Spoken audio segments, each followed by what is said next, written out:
Thank the Lord for allowing all this to transpire. It's a good old-fashioned butt kicking. It's no excuses, no nothing. Their coaches did a heck of a job preparing their team. Obviously, we didn't.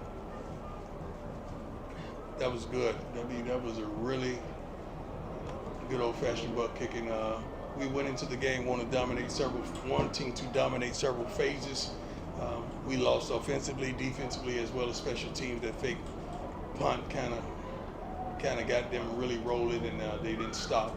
Ever since they secured that first down, well-coached team. Bo Nix played his butt off. Defensively, they presented some things that I guess we just couldn't get around. We couldn't advance the ball, rushing or throwing the ball as well. Seemed like they had our number. But hats off to their coaching staff, to their head coach. Great job, and they're truly prepared. Ariel, can you yell it? Yeah, I'm going to try to yell from all the way back here. Ariel Shudo. How you doing, Ariel? I'm doing well. How are you? Excellent. With a good old-fashioned butt kicking like that, is there anything you can really learn and take from it, or is it really easier just to kind of wipe the slate clean? No, you can't wipe the slate clean. You got to watch the film and evaluate. I'll do that on the plane, but I saw a lot of it live.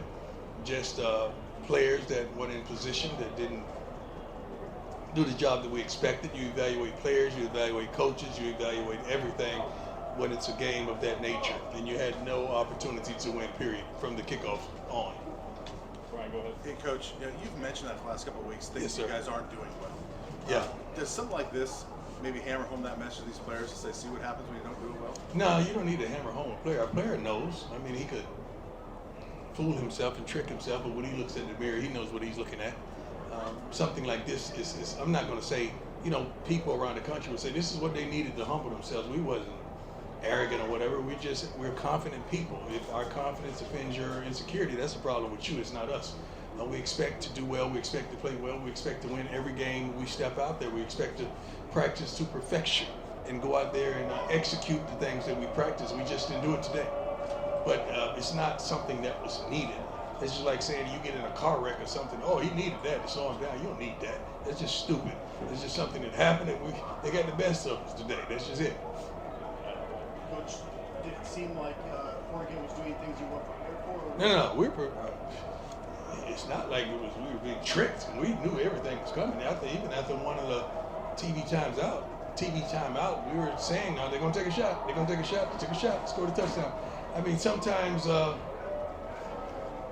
your message just don't translate. You gotta really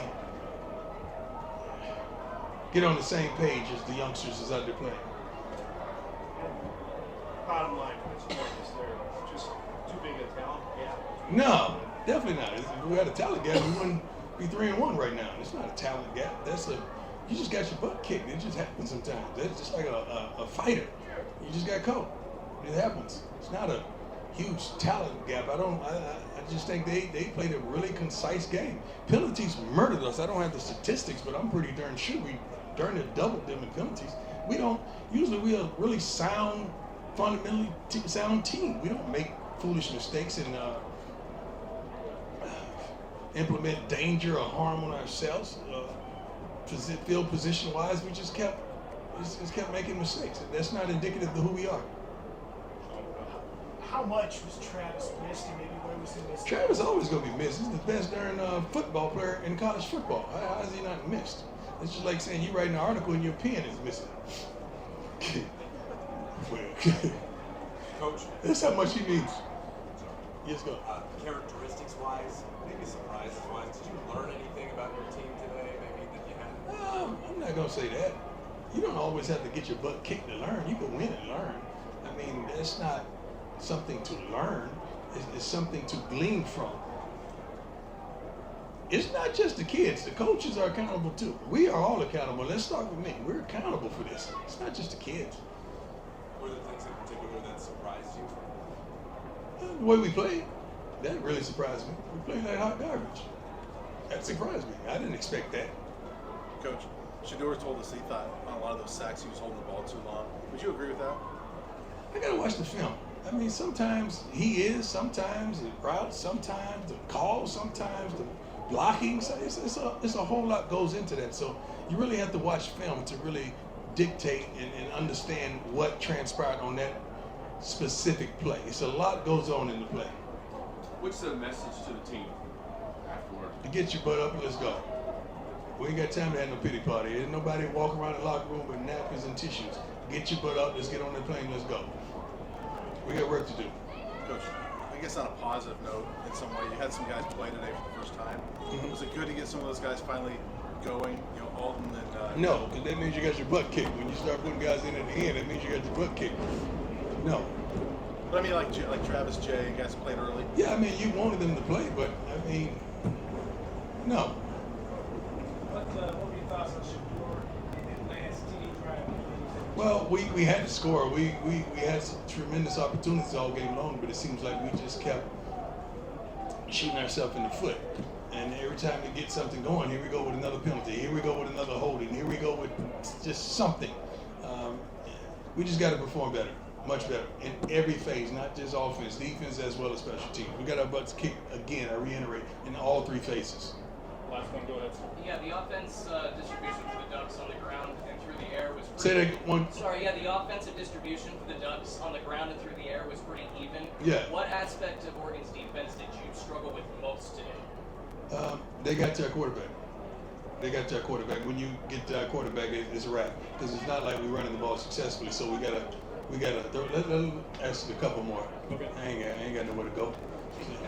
Coach, the special teams, besides the fake punt that they ran, were there some other things in the special teams that they Well, there's only two things happen. I mean, the fake punt that they ran, and I think they blocked the field goal. How you block, not field goal, sorry, extra point. How do you block an extra point? How do you not?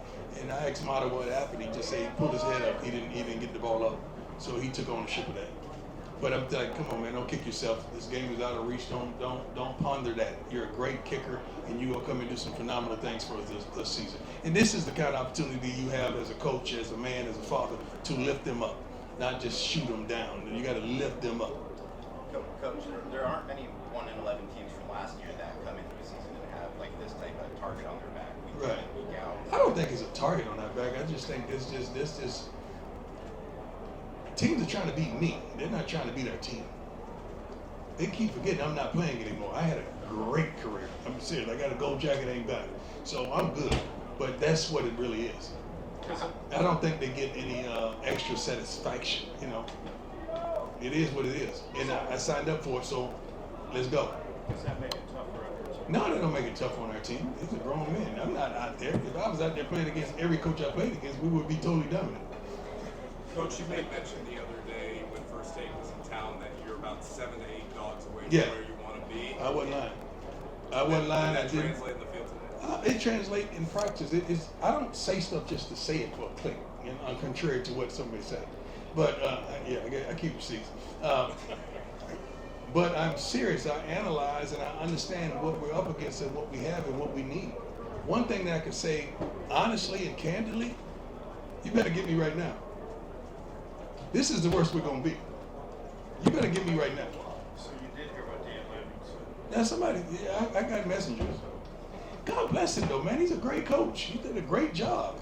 God bless him. He can take their shots. They won. I don't shoot. I don't do that. They won. Anything else for Coach? You talked about needing to build them up a little bit. Excuse me? You talked about sort of needing to build them up after this result. How do you find the balance between tough love and needing to build them up? Well, I think the film is going to speak for itself when they watch the film with their position coaches and as the offense and the defense. But singularly, you're able to pull some guys aside and pick them up and highlight some of the good things that they did. Everyone didn't play bad. Everyone didn't play bad. That's not the case. Every coach didn't coach bad. You know, that's not the case as well. But we got some work to do, and you better get us right now. Because I like what I see. I love it. I know I have on shades, but I can see the future, and it looks really good. So I'm excited about it. I really am. All right. Thanks, Coach. Thank you. God bless you.